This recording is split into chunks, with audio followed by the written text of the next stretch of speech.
क्या आप जानते हैं कि आज एक आम इंसान रोजाना प्लास्टिक खा रहा है, ना काट कर ना चबा कर, बल्कि सांस, पानी और खुराक के जरिए।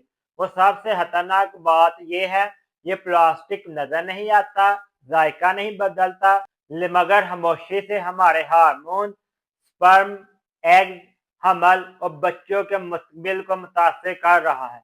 आज टिप जोन हेल्थ केयर पर हम बात करेंगे एक ऐसे खामोश जहर की जिसका नाम है माइक्रोप्लास्टिक। ये वीडियो आखिर तक देखें क्योंकि ये मालूमात सिर्फ आपकी नहीं, आपकी आने वाली नस्ल की सेहत का भी मामला है।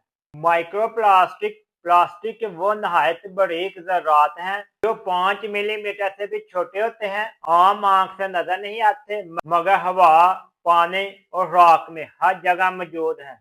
इसकी दो अक़साम होती है। प्राइमरी माइक्रोप्लास्टिक, ये जानबूझ के बनाए जाते हैं, स्क्रब में, फेस वॉश में, टूथपेस्ट में। ये तमाम चीजें जो है इंसान खुद तैयार करता है। नंबर 2, सेकेंडरी माइक्रोप्लास्टिक, ये बड़े प्लास्टिक के टूटने से बनते हैं।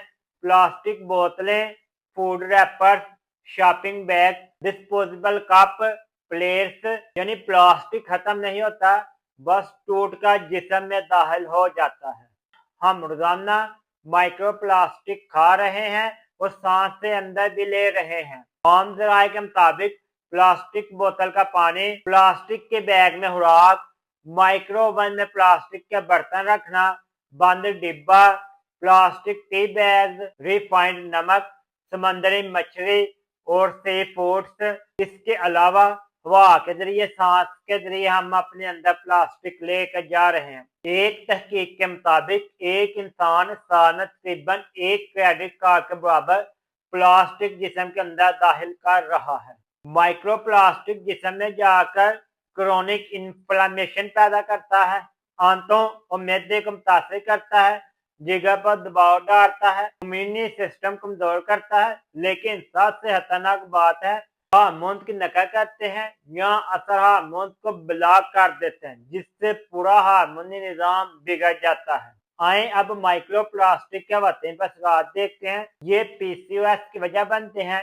माहवारी की बेकायदगी होती है, शदीद दर्द होता है, एग्स का मियार मुतासर होता है, ओव्यूलेशन में मसला बनता है, हम ठहरने में मुश्किल हो जाती है। प्रेगनेंसी में जो इसके असरात होते हैं, माइक्रोप्लास्टिक प्लेसेंटा में मिल चुकी होती है, बच्चे की नशोनुमा मुतासर करती है, मुस्तकबिल में मेटाबॉलिज्म और हार्मोनल मसले पैदा करते हैं। ये सिर्फ माँ का मसला नहीं, पूरे खानदान का मसला है। आज मर्दों में इनफर्टिलिटी ज्यादा बढ़ रही है।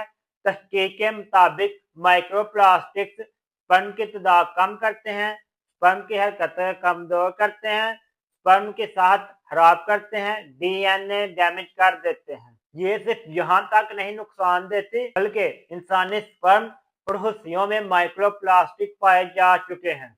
नई तहकीक के मुताबिक स्पर्म के आरएनए सिग्नल बदल देती हैं, जिसके नतीजे में बच्चे मोटापे का शिकार हो रहे हैं, डायबिटीज का शिकार हो रहे हैं, हार्मोनल डिसऑर्डर हो रहे हैं। यानी नुकसान सिर्फ आज नहीं बल्कि कल तक मुंतकिल हो रहा है। आए अब हम आपको बताते हैं माइक्रोप्लास्टिक का कैंसर से ताल्लुक क्या है। जहरीले केमिकल जज़ब कर लेते हैं, डीएनए डैमेज का सबब बनते हैं। तहकीकात के मुताबिक ब्रेस्ट कैंसर और कोलोन कैंसर माइक्रोप्लास्टिक की वजह से हो रहा है। लंबे अरसे की नुमाइश कैंसर का खतरा बढ़ा सकती है। दोस्तों, मुकम्मल बचाव मुमकिन नहीं, मगर नुमाइश कम करना मुमकिन है। रोजमर्रा एहतियात करें, शीशा या स्टील की बोतल इस्तेमाल करें, प्लास्टिक में खाना गर्म ना करें, ताज़ा घरेलू ग़िज़ा खाएं, लूज टीथ इस्तेमाल करें, पेपर टीथ बैग इस्तेमाल ना करें, फिल्टर शुदा पानी इस्तेमाल करें, कुदरती नमक इस्तेमाल करें। ये छोटी आदतें बड़ा फर्क डाल सकती हैं। याद रखें, आप अकेले नहीं, ये मसला पूरी दुनिया का है और साइंस इस पर काम कर रही है। आज की छोटी एहतियात कल की बड़ी बीमारियों से बचा सकती है। अक्लमंद वो है जो बीमारी आने से पहले एहतियात करे, और दाना वो है जो अपनी नस्ल के लिए सोचे। टिप जोन हेल्थ केयर आपको मैसेज देता है, जहां हम बीमारी नहीं आगाही फैलाते हैं। ये वीडियो फायदेमंद लगी हो तो शेयर करें, क्योंकि ये मालूमात जिंदगियां बचा सकती हैं।